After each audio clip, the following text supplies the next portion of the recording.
Hello and welcome back Saraswati ज्ञान। और आज इस वीडियो में हम बात करने वाले हैं लाइट एमिटिंग डायोड के बारे में। आज हम इस वीडियो में लाइट एमिटिंग डायोड से संबंधित जितने भी क्वेश्चन बनते हैं, लगभग 40 से 50 क्वेश्चन आज इस वीडियो में हम डिस्कस करने वाले हैं। और लगभग इस क्वेश्चन से रिलेटेड जितने भी क्वेश्चन बनते हैं इस टॉपिक से रिलेटेड, वो सारे इस वीडियो में कवर करने वाले हैं। चलिए हम जान लेते हैं सबसे पहले लाइट इमिटिंग डायोड। इसके नाम से ही पता चल रहा है लाइट इमिटिंग डायोड मतलब कि प्रकाश उत्सर्जक डायोड। एक ऐसा डायोड जो कि प्रकाश का उत्सर्जन करता है, मतलब कि प्रकाश को हमें प्रदान करता है, उसको हम लाइट इमिटिंग डायोड बोल सकते हैं। जिसमें कि दो टर्मिनल होते हैं, एनोड और कैथोड जो होते हैं, आप देख सकते हैं यहाँ पर। एनोड को हम जानते हैं पॉजिटिव बोलते हैं और कैथोड को हम नेगेटिव बोलते हैं। कैथोड का ये जो होता है, ये वाला साइन जो होता है, आप ये लाइन देख सकते हैं, ये लाइन जो होता है कैथोड के यहाँ पर होती है। ओके, और ये जो दो आपको तीर जैसे निकले हुए दिख रहे हैं, ये किसको इंडिकेशन करते हैं कि ये प्रकाश उत्सर्जक लाइट एमिटिंग को जो है प्रदर्शित करते हैं कि मतलब कि इस डायोड से जो है ये प्रकाश जो है निकल रहा है और चारों तरफ जो है फैल रहा है। ओके, चलिए एलईडी में दो टर्मिनल होते हैं, एनोड और कैथोड। एलईडी का जो कलर होता है वो प्रयुक्त पदार्थ पर, मतलब कि जो मटेरियल हम यूज़ कर रहे हैं उसके ऊपर निर्भर करता है। इसमें सिलिकॉन और जर्मेनियम का प्रयोग नहीं होता है, इसमें गैलियम फास्फाइड और गैलियम आर्सेनाइड जैसे सेमीकंडक्टर पदार्थों का जो है प्रयोग किया जाता है। जिसमें जैसे हम देख सकते हैं कि गैलियम फास्फाइड का प्रयोग जो होता है हरे और भूरे रंग की जो है एलईडी को बनाने के लिए किया जाता है, जबकि गैलियम आर्सेनाइड का प्रयोग जो होता है लाल रंग का एलईडी बनाने के लिए किया जाता है। चलिए अब देखते हैं हम कि हमेशा जो एलईडी होती है उसको हम फॉरवर्ड बाइस में ही प्रयोग करते हैं। एलईडी को हम फॉरवर्ड बाइस में ही हमेशा प्रयोग कर सकते हैं। चलिए अब देखते हैं हम फॉरवर्ड बाइस वोल्टेज इसका कितना होता है एलईडी का। तो एलईडी का 1.7 वोल्ट से 2.8 वोल्ट तक होता है। बहुत सारी बुक में आपको 1.7 से 3 वोल्ट भी देखने के लिए मिल सकता है, तो हम दोनों को जो है सही मान सकते हैं। Okay, reverse wise voltage, LED का एक रिवर्स वाइज वोल्टेज जो होता है 8 वोल्ट तक, मतलब कि जो रिवर्स में वाइस में जो वोल्टेज आ सकता है वो लगभग 8 वोल्ट तक जो है एलईडी सहन कर सकती है। ओके, अब देखिए फॉरवर्ड करंट जो होता है कितना होता है। एलईडी का फॉरवर्ड करंट जो होता है 1 मिली एम्पियर से 50 मिली एम्पियर तक है। बहुत सारी बुक में मैंने देखा है कि 20 मिली एम्पियर से 50 मिली एम्पियर भी लिखा हुआ है। देखिए ये क्वेश्चन जो है, मेरा समझाने का तरीका है कि ये क्वेश्चन जो है बहुत सारे एग्जामों में पूछे गए हैं कि ये क्वेश्चन इसका फॉरवर्ड वोल्टेज कितना होता है, रिवर्स वाइज वोल्टेज कितना होता है। तो आप जो है इन चीज़ों को तो आपको याद ही करना पड़ेगा, है ना।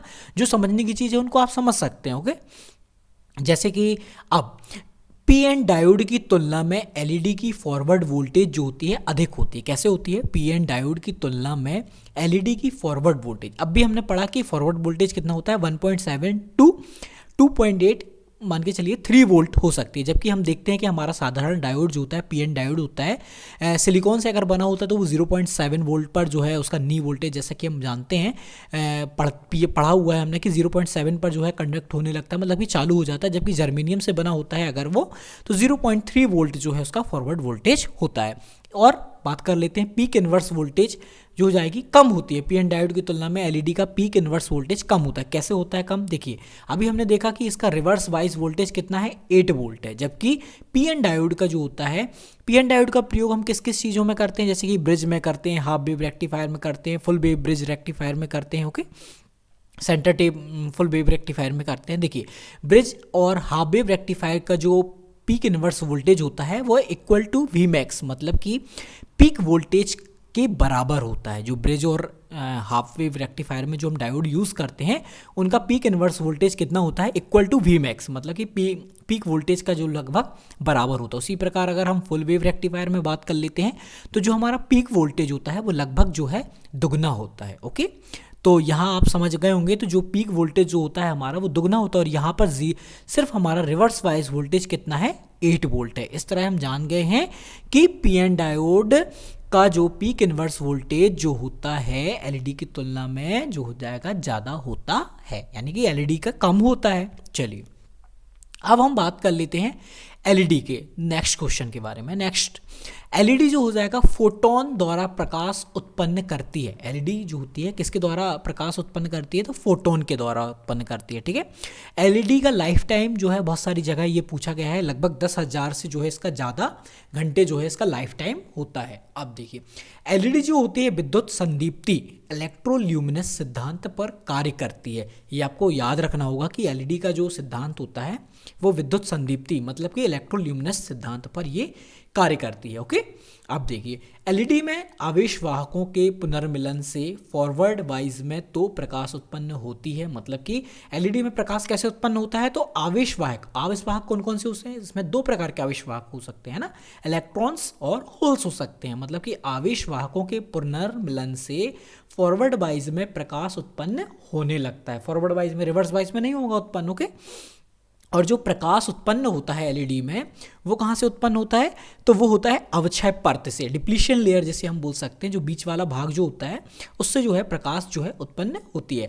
आपने देखा होगा कि पीएन जंक्शन जब हम बनाते हैं तो जो बीच वाला भाग जो होता है उसे हम अवक्षय परत डिप्लीशन लेयर बोलते हैं। ओके, चलिए अब एलईडी द्वारा उत्पन्न प्रकाश का रंग जो होता है तथा विजिबिलिटी जो होती है तरंग दैर्ध्य के रूप में जाना जाता है। मतलब कि जो एलईडी के द्वारा जो प्रकाश का रंग है और उसकी विजिबिलिटी है उसे हम वेवलेंथ के रूप में जानते हैं। ओके, अब देखिए एलईडी का आपने बहुत सारी जगह प्रयोग देखा होगा, जैसे कि डिजिटल क्लॉक्स में देखा होगा आपने, इंडिकेटर किसी जगह को हमें दिखाने के लिए, इंडिकेटर करने के लिए पब्लिसिटी बोर्डों में आपने एलईडी का प्रयोग देखा होगा। इंडिकेटर आपने जैसे कि हम ये 2 बार हो गया, रिमोट कंट्रोल में इंफ्रारेड एलईडी आपने देखा होगा। ओके, लाइट डेकोरेशन में आपने बहुत सारी जगह दीपावली में देखा होगा कि एलईडी का प्रयोग करके ही हम घरों को सजाते हैं, घरों को, दुकानों को और अपने आसपास मोहल्ले में सजाते हैं। चलिए अब देखिए एलईडी में जो होता है बाहरी रूप से देखने पर एनोड टर्मिनल जो हो जाएगा बड़ा।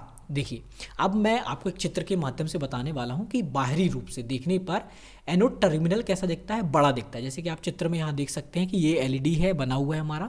तो एलईडी को अगर हम बाहर से, जैसे हाथ में हमने ये ली एलईडी, तो एनोड हो जाता है। जो एनोड होता है इसकी लैग जो होती है बड़ी होती है और इसकी जो छोटी वाली लैग होती है वो कैथोड वो माइनस होती है। अब जैसे मान लीजिए किसी ने जो है इन दोनों को काट के एक सी कर दी है, और अगर आप हमसे पूछ रहे हैं कि कैसे हम जानेंगे कि ये जो है एलईडी का एनोड है और कैथोड है, तो हम मल्टीमीटर की सहायता से भी जान सकते हैं। और यदि आंतरिक रूप से हम देखना चाहें तो जो कैथोड होता है वो आंतरिक रूप से अंदर जाके जो है चौड़ा हो जाता है, जो कि यहाँ पर बाहर जो छोटा था, ठीक है।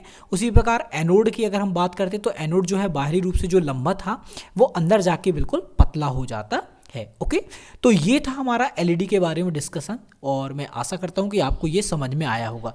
थैंक यू दोस्तों, जय हिंद।